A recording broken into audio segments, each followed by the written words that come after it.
ఇదిగోండి కాకరకాయ చక్కగా ముక్కలు సన్నగా తరుక్కొని ఒక కాయ 4 ముక్కల కింద చేసి ఎలా వేపుకోవాలో ఏంటో అన్నీ వివరించి మీకు చూపిస్తాను. ఓకే, కాకరకాయ వేపుడండి.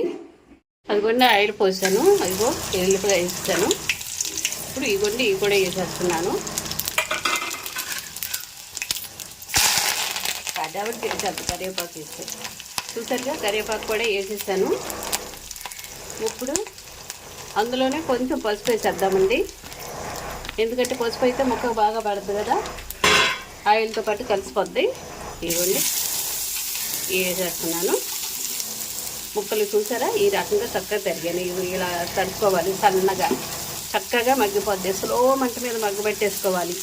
మీరు చక్కగా బెల్లం గట్ట ఏమి వేయక్కర్లే, ఎంత చక్కగా మగ్గిపోద్ది అంటే అంత చక్కగా మగ్గిపోద్ది. మీకు చూపిస్తానుగా నేను, మీరు కూడా ఈ రకంగా చక్కగా చేసుకోండి. పసుపు వేసేసాను కాబట్టి ఉప్పు దీంట్లో కొంచెం ఇవ్వండి, ఉప్పు కూడా జల్లేసుకుంటే ఉప్పుతో మగటి చక్కగా మగ్గుద్ది, ముక్క పట్టేద్ది అనమాట. చక్క ముందర వేసేసుకుంటే ముక్క పట్టేద్ది. ఓకే, ఇలా పైకి కిందకి చక్కగా ఇవి చూసారా, ఆయిల్తో పాటు పసుపు కూడా ఎలా వచ్చేస్తుందో ముక్కతో పాటు అలా కలుస్తుంది అనమాట. ఇవ్వండి చూసారుగా ఈ విధంగా చక్కగా ఇది చేసుకుని స్లో మంట మీద మొత్తం అంతా చక్కగా కలిపేసేసి ఇలాగ స్లో మంట మీద చక్కగా మూత పెట్టేసి మగ్గనిస్తే మళ్ళీ తర్వాత మనం చూద్దాం. ఓకే, ఇలా ఏమండి మళ్ళీ తెచ్చిస్తాను.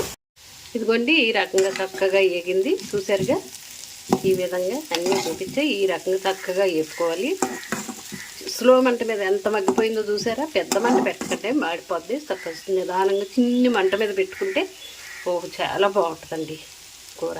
చక్కగా మగ్గింది చూసారుగా, ఇదిగో చక్కగా మగ్గింది, అడుగు అంటుకోకుండా చక్కగా మగ్గింది చూసారుగా. ఓకే, మీరు కూడా ఈ రకంగా చక్కగా వేపుకోండి. ఓకే, లైక్ చేయండి, షేర్ చేయండి, సబ్స్క్రైబ్ చేయండి.